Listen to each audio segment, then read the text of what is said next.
كبير هناك في فرانسفيل الجابونية، خماسية جميلة في سارة كروية ممتعة، بينما هنا الإمتاع والإبداع والجمال في الملعب الشرفي في حضرة الجماهير الوجدية وفي ظل حضور مع نجوم المنتخب المغربي في مواجهتهم لليسوتو لثاني مرة بسبب عقوبة الإيقاف. ويرجع المباراة الماضية أمام المنتخب الجابوني. انتظر ومقاومة أكيد زملاء الزلزولي لازال يحتفظ بها فرصة الجول.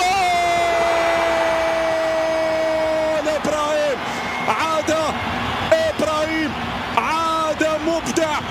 نعم، ملحمة فرانسفيل، عاد فنان ملحمة فرانسفيل ليسجل هنا، ليبدع هنا مرة أخرى وليضع بصمته في ليلة جميلة جدا بالملعب الشرفي لمدينة وجدة. هنا يأتي الخبر السار المبكر في الدقائق الأولى من أول لمسة يا إبراهيم.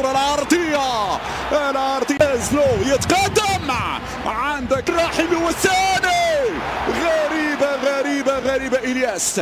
أنا أخرى سفيان مرا في الوقت كذلك اللي يتمناه. هذه رحيمي، سفيان زالت مغربية. إبراهيم الثاني،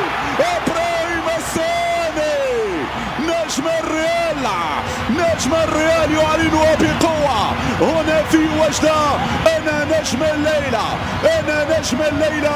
اللاعب رقم 10 يمتعنا مرة أخرى، يظهر كامل إمكانياته لإسعاد الجماهير المغربية.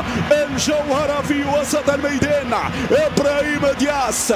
الريال إلياس يفتك الكرة بين عبد الصمد 11 سنة ويتم استدعائه رغم حداثة تعادل مع المنتخب المغربي، رغم انه حتى الان لم يظهر بالصورة كاملة مع نادي بايرن. طبعا قبل ليسوتو ادم اسنو في كل مباراة هذه امامية تاتي في القائمة الثاني بالراس الراسي. الامور تتطور بشكل ايجابي بالنسبة لجمال حركاس في الآونة الأخيرة، والجميل في وليد الركراكي والنموذج الاسيست الذي قدمه لإبراهيم. الثالث قادم يطلبها رحيمي يطلبها مونكاتشان استلام، لكن هي مرفوعة في القائمة الثاني. والثالث يضيع عن طريق اللاعب جمال حركاس. كان هناك نقاش مع حكم المباراة، ماذا هناك؟ عموما الكرة تمر جانبية. الثالث ممكن ليعتبر الألعاب الأولمبية كانت مع نادي ريال مدريد في ملعب أدرار في مدينة. إبراهيم دياس اللي سجل في الذهاب جاء جهة اليمنى الراسي. المنادات من سفيان، هل في وضعية تسلل؟ هذه العرضية في القائمة الثاني بالراس. بعد ذلك ونصير ممكن تتسدد تسديدة لكن بعيدة. عزدين السيرفر مزراوي ممتازة، محاولة المرور أمامية لكن التغطية بالنسبة لنصير المزراوي. وهذه الأيام الماضية مع مانشستر بينما كرة أمامية والصعود لنصير المزراوي لكن تمر جانبية بعد ذلك. هذا هو نصير. الكرة لإلياس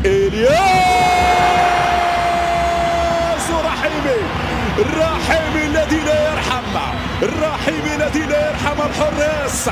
بيرسيا هنا سفيان الرحيمي يواصل مسلسل الأهداف الليلة في المباراة الختامية للتصفيات الأفريقية. الرحيمي بالراس يأكد العمل الكبير الآونة الأخيرة لوليد الركراكي على مستوى الكرات السادسة. هذا مكسب كبير في الآونة الماضية يا وليد الركراكي. هنا اللقطة ممكن يأتي الرابع.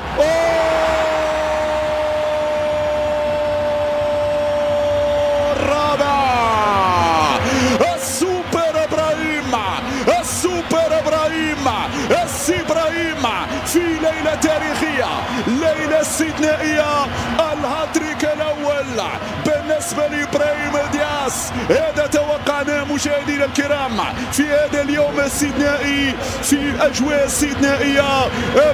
ممكن الخمسة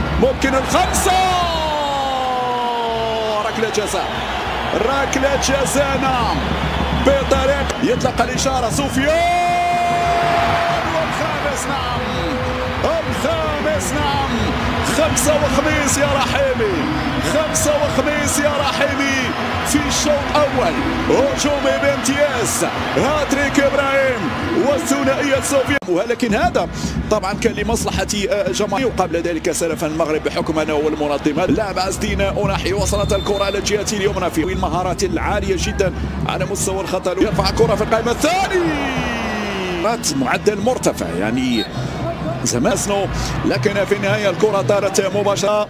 هذه الكرة الأمامية بالرأس أو بس رائعة لبلال، بلال التسديد، جمال حركاس، جمال حركاس، جمال الجلي، عبد الصمد بعيدة وجميلة جدا، بينما كرة وصلت إلى عبد الصمد في مخالفة. مخالفة تأتي وبالتالي ضربة حرة. يرفع الكرة عبد الصمد،